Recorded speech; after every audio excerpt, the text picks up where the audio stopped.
Քրեական դատավարության օրենսգիրքը հստակ սահմանում է մեկ կարգավորում. անձի կողմից,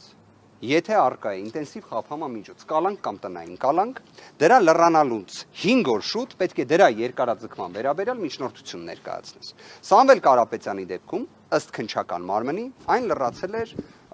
հունվարի 13-ին, վերջնաժամկետը։ Եվ քննիչի կողմից ներկայացվել է միջնորդություն տնային կալանքի ժամկետը երկարաձգելու վերաբերյալ,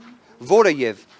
դիտարկվել է դատարանի կողմից, վարույթ է հարուցվել եւ 16:00-ին դատական նիստ է նշանակվել։ Կռահելով հաջորդող հարցադրումները, քրեական դատավարության օրենսգիրքը որևէ կառուցակարգ խափանման միջոցների փոփոխության, երբ արդեն հստակ ժամկետը առկա է, այսինքն այդ 5 օր վաղ ներկայացնելու սահմանափակումը չի նախատեսում։ Հետևաբար, արդյոք դատախազությունը եւ քննչականը ամեն կերպ քաղաքական հետապնդման շրջանակներում երևի թե նույնիսկ երազում են տեսնել Սամվել Կարապետյանին կալանավորված, բայց իրենք ունեն մեծագույն խոչընդոտ։ Դա քրեական դատավարության օրենսգիրքն է։ Կամ Հայաստանի Հանրապետությունում թող գան արձանագրեն, որ քրեական դատավարության օրենսգիրքը դրվում է մի կողմ, կամ պարզապես պետք է ստիպված լինեն կրկին դիտարկել տնային կալանքի երկարաձգման միջնորդությունը, որի վերաբերյալ մենք ունենք առարկություն։